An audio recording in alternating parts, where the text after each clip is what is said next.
बोलिए श्री कृष्णचंद्र भगवान की जय। श्रीमद् भागवत महापुराण की जय। श्री व्यास जी महाराज की जय। श्री सुखदेव जी महाराज की जय। इति श्रीमते भागवते महापुराणे सप्तम स्कंधे भाषा टीकायाम अष्टमो अध्याय आरंभम। दोहा। अष्टम में अति कोप कर दियो पुत्र को त्रास, तब हरि नर हरि रूप किया कनक कपिशु पुरनाश। नारद जी बोले कि सब दैत्य पुत्रों ने प्रहलाद का वर्णन सुनकर निर्दोष होने के लिए उन्हीं बातों को अंगीकार किया और गुरु की शिक्षा नहीं मानी। जब सब बालकों की बुद्धि इस प्रकार नारायण में लगी हुई देखी, तब शुक्राचार्य के पुत्र अपने मन में बहुत डरे।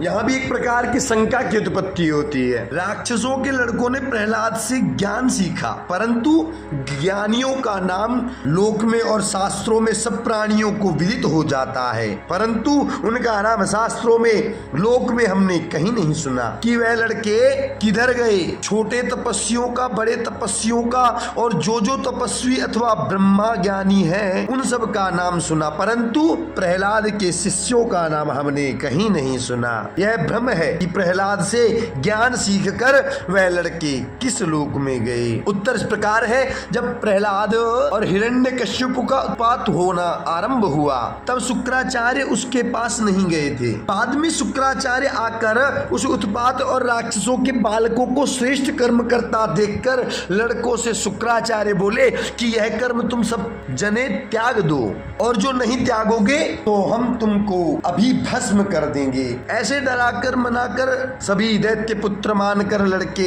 फिर राक्षस कर्म को सीखने लगे और सत्य धर्म को छोड़ दिया। वे लड़के तपस्या करने में कच्चे थे, इसलिए उन्होंने डर के कारण श्रेष्ठ कर्म करने छोड़ दिए और राक्षस कर्म करने लगे। इस कारण वह लड़के तपस्वी नहीं हुए। बिना तप किए उनका नाम प्रसिद्ध कैसे हो सकता है, इसलिए उनका नाम आपने कहीं नहीं सुना होगा। शुक्राचार्य के पुत्र अपने मन में बड़े डरे हुए थे और अच्छी तरीके से सोच समझकर सब वृत्तांत जैसे का तैसा हिरण्यकश्यप से जाकर कहा। यह सहसा अप्रिय कठिन पुत्र का अत्याचार सुनकर क्रोध में मतवाला हो लाल लाल नेत्र कर कांपने लगा और पुत्र के मारने का विचार करने लगा। जिस परमेश्वर के भक्त का कोई तिरस्कार नहीं कर सकता, उस प्रहलाद की कठोर वाणी और तिरछी आंखों से निरादर करने लगा। वह जितेंद्रिय प्रहलाद नम्रता से हाथ जोड़कर खड़ा था। उस दारुण प्रकृति वाले हिरण्यकश्यपु ने पांव से मले हुए सांप के समान फूंकार कर प्रहलाद से इस प्रकार बोला, हे दुर्विनीत, हे मंदमती, हे कुल कलंक, हे कुल भेद, हे कुल में भेद डालने वाले, हे अधम गर्वी, तूने मेरी आज्ञा का उल्लंघन किया है। मैं तुझको आज यमलोक में भेजूंगा। हे मूढ़, जा मेरे आगे से चला जा। अरे नीच, मेरे क्रोध से दसों दिक्पाल और सब लोकपाल त्रिलोकी समेत ईश्वर तक कांप रहे हैं और तू निसंकोच होकर मेरी आज्ञा का उल्लंघन करता है। ऐसा तुझको किसका बल है? प्रहलाद बोला कि हे राजेंद्र, सब चर अचराचर जीव जंतु ब्रह्मा आदि को जिसने अपने वशीभूत कर रखा है, उसी आदि पुरुष अविनाशी का मुझको बल है। उसी अविनाशी का मुझे भी बल है और तुमको भी बल है। वरन मुझ में और आप में ही नहीं, सब संसार में बलवानों में उसी का बल है। काल, उर, ओज, क्रम, सह, बल, इंद्रिय, आत्मा और सत्व वही परमेश्वर अपनी शक्तियों से सृष्टि को रचते हैं, संहार करते हैं और वही तीनों गुणों के ईश्वर है। अब आप इस अपने असुर स्वभाव को छोड़ दो, मन में सबसे समान भाव रखो। कोई किसी का शत्रु नहीं है, केवल अजित और पाखंड मन में स्थित और खोटे कर्म के मार्ग में चलने वाले आत्मा को तुम श्री अनंत भगवान में उसे अर्पण करो और उनका पूजन करो, उसी में आपका भला है। कोई पुरुष अप्सरी के ऐसे भी हुए हैं कि अपनी इंद्रियों को बिना जीते दसों दिशाओं को जीता। मान जान लिया परंतु कुछ न जीता, क्योंकि जिसने अपने अपने वैरियों को नहीं जीता उसने क्या जीता। खटका तो बना ही रहा, जिसके घर में शत्रु घुस रहा वह बाहर के शत्रुओं को जीतकर कैसे सुखी रह सकता है, कैसे सुख की नींदें सो सकता है। और जिसने अपनी आत्मा को जीत रखा है ऐसे ज्ञानी पुरुष देहधारी मात्र में समान भाव वर्तते हैं। ऐसे साधु जनों को अपने मोह से दुखी नहीं होते। औरों का तो कहना ही क्या है। श्री सुखदेव जी बोले कि उसे प्रहलाद के नीति भरे जो अच्छे शब्द हैं वह सुहाए नहीं। हिरण्यकश्यपु को प्रहलाद के जो नीति भरे वचन बाण के समान लगे।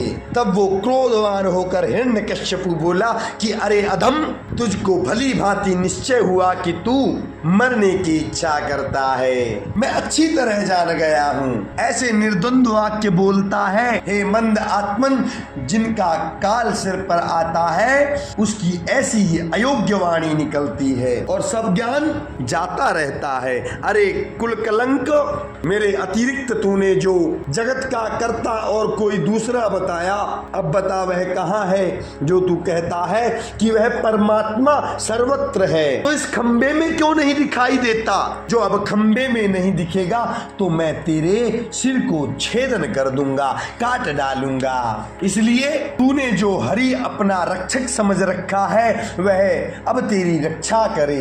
देखे कैसे रक्षा करता है। इस प्रकार वह हिरण्यकश्यपु वचनों से और क्रोध से महाभागवत प्रहलाद अपने पुत्रों को पीड़ा देकर खंग हाथ में लेकर महाक्रोध कर ललकारता, फटकारता, गर्जता, तर्जता, झटपट करता आसन से छलक कर उठा। कवच की कड़ियां तड़कने लगी, भुजाएं फड़कने लगी और तेल के समान आंसू आंखों से ढलकने लगे। तोया क्रोधानल सम रूप से देख देख कर सरकने लगे। उस समय महागंभीर नाद कर खंबे में एक मुष्टि मारा। श्री सुखदेव जी बोले कि राजन, उसी समय उसमें से महाभयंकर शब्द होने लगा, जिसके होते ही पृथ्वी लोटपोट होने लगी, पहाड़ जड़ से उखड़कर गिरने लगी, दिग्गज चिंगाड़ने लगे, समुद्रों ने मर्यादा छोड़ दी। आज सब लोगों का विध्वंस हो जाए तो कुछ आश्चर्य की बात नहीं। मैं जानता हूँ कि आज महाप्रलय का समय हुआ है।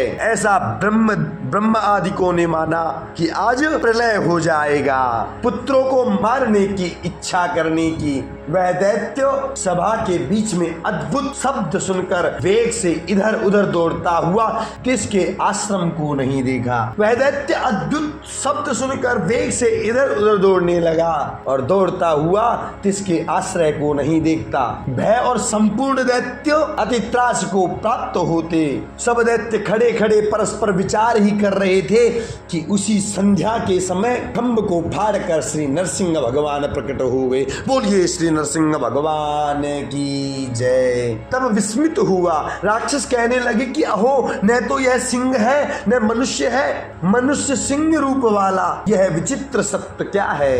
हिरण्यकश्यपु ने ऐसे विचारते विचारते अगाड़ी उठे हुए भयंकर नरसिंह जी को देखा कि जिनके तप्त सुवर्ण से प्रचंड नेत्र कंदवाल के बाल कांप रहे हैं, जम्भाई लेते हुए कराल दाढ़े, तीक्ष्ण जिह्वा, भ्रकुटी युक्त भयंकर मुख वाले, खड़े कानों वाले, पर्वत की गुफा की तरह मुख नासिका वाले, थोड़ी भेद से भयंकर, आकाश को स्पर्श करते हुए बड़ी और मोटी ग्रीवा, उरु, वक्षस्थल वाले अर्थात बहुत भयंकर छाती जिनकी, कटी भाग वाले भयंकर कटी भाग जिनका, चंद्र किरीट के समान दे दीप्यमान, भुजा सदृश केसों के मुक्त नख रूप आयुधों से युक्त ऐसे भयंकर रूप को देखकर सब दैत्य दानव भाग गए। और हिरण्यकश्यपु कहने लगा कि अहो, मालूम होता है कि प्रायः करके मायावी हरि ने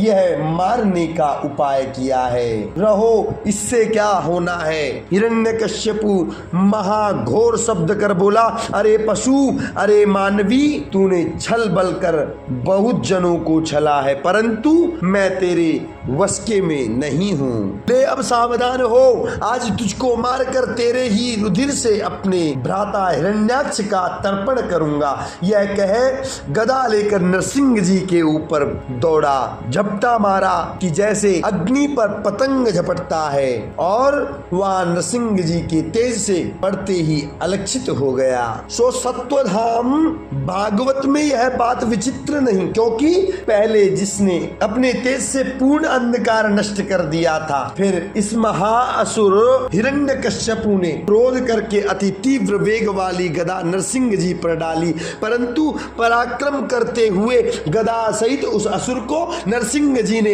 ऐसे पकड़ लिया कि जैसे गरुड़ महान सर्प को पकड़ लेता है। परंतु हिरण्यकश्यपु नरसिंह भगवान जी के हाथ से ऐसे छूट गया कि जैसे क्रीड़ा करते हुए गरुड़ के हाथ से सर्प छूट जाता है। परंतु यह छुड़ाना दुखित देवताओं को अच्छा नहीं दिखा, क्योंकि जिनके स्थान छीनकर बाहर निकाल दिए थे, जिनको अस्थान कर दिया गया, नगर से बाहर फेंक दिया गया, राज्य से बाहर फेंक दिया गया, ऐसे दैत्यों को अपने शत्रु को छूटकर बाहर आते हुए देखकर क्रोध ही आता है। और महाअसुर छूटने के कारण नरसिंह जी को अपने वीर से संकितमान खंगड़ाल लेकर फिर नरसिंह जी के ऊपर वेग से प्रहार करने लगा। महाभयानक अट्टहास शब्द करके अपने पूर्ण तेज से उस सिकरे के समान वेग वाले अनेक शस्त्रधारी पृथ्वी आकाश के भ्रमण करने वाले हिरण्यकश्यपु के नेत्र बंद कर अत्यंत तीव्र वेग वाले नरसिंह जी ने चपला किनाई चमक कर उसको पकड़ लिया। जैसे सर्प मूसे को बिना ही प्रयास सहज में पकड़ लेता है, उस समय दैत्येंद्र आतुरता से चारों ओर को तड़फड़ाने लगा और छूटने के लिए अनेक उपाय करने लगा, परंतु नरसिंह जी के पंजों से न छूट सका। उसकी खाल ऐसी कठोर थी जो वज्र के काटने से भी ना कटे, कभी नहीं कट सकी। उस हिरण्यकश्यपु को अति निशंक हो अंक में भर जंगाओं पर धरकर संध्या काल के समय विचार कर देहली पर खड़े हो कर कहा, अरे प्रहलाद के दुख देने वाले, जो जो वचन तुझको दिए थे उनमें से तो कोई बात नहीं है। देख ले, न दिन है न रात है, न पृथ्वी है न आकाश है, न पशु है न मनुष्य है, न वन है न वज्र है, न शस्त्र है न घर है न द्वार है। सब प्रकार से विचार ले। यह कहे महान घोर गर्जना करने लगी। दोहा, महाकुपित है नर हरि चारों ओर निहार, असुर उदर जी निज नखन ते क्षण में डारो फाड़। गरुड़ जैसे महाविषधर सांप को पड़पड़ाए, ऐसे फाड़े उदर को नरसिंह बनाए। गरुड़ जैसे महाविषधर सांप को फाड़कर बगेल देता है, ऐसे ही बिना परिश्रम कीड़ा मात्र से नरसिंह जी ने हिरण्यकश्यपु का पेट फाड़ डाला। देखो भगवत की अद्भुत गति। संध्या का तो समय था, अतः न दिन था न रात थी। जंगाओं पर धरकर मारा, न धरती थी न आकाश था। नखों से चीर डाला, नाखूनों से चीर डाला। कोई अस्त्र ना था न कोई शस्त्र था, और वह नख न जीवित थे और न मृतक थे। और नरसिंह रूप जो धारण किया, न कोई पशु था न पुरुष था। क्रोध से भरा विशाल रूप, महाविकराल लाल लाल प्रलय काल के कृषाणु के समान नेत्र, अत्यंत विस्तारवाल, फटा हुआ मुख, मृत्यु भवन के समान अपनी जिह्वा से अपने होठों को चाट रहे थे, और रुधिर के लगने से मुख लाल लाल हो रहा था। दैत्य की